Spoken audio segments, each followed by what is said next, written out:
గౌతమ్ అమ్మవారి దగ్గరకు వచ్చి ఇలా దండం పెడుతూ ఉంటాడు. ఎలాగైనా సరే నా బిడ్డ నాకు దొరికేలా చెయ్యి తల్లి. నా కూతురు మల్లికను ఆ రమ్య ఆరాధించింది కాదన్ను, కానీ తను పూర్తిగా నా నుంచి దూరం చేయాలనుకుంటే నేను చూస్తూ ఎలా ఊరుకోగలను? అస్సలు ఊరుకోలేను.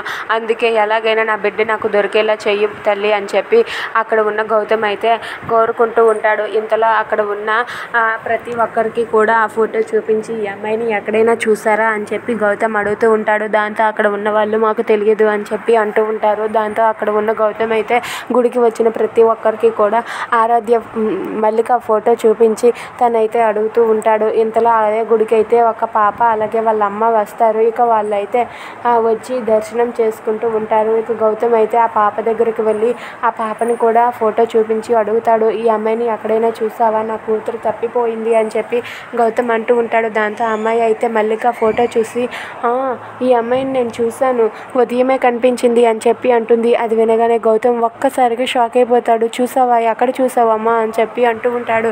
నేను పొద్దున్న కాలనీలో చూశాను.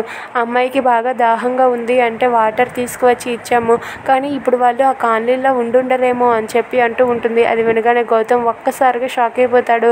ఏంటమ్మా నువ్వు చెప్తున్నది నిజమేనా అని చెప్పి అంటే, అవును, ఆ అమ్మాయితో పాటు మరొక ఇద్దరు కూడా ఉన్నారు. వాళ్ళ అన్నయ్య వాళ్ళ అమ్మ అనుకుంటాను.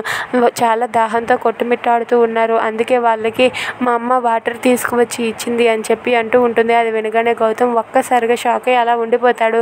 ఇక అదే గుడికి మల్లిక, రమ్య అలాగే బుజ్జి వాళ్ళ ముగ్గురు కూడా అక్కడ ఈరోజు రాత్రికి పడుకోవడానికి అక్కడికి వస్తారు. ఇక గౌతమ్ అయితే ఆ చుట్టుపక్కలంతా కూడా వెతుకుతూ ఉంటాడు. Please subscribe our channel.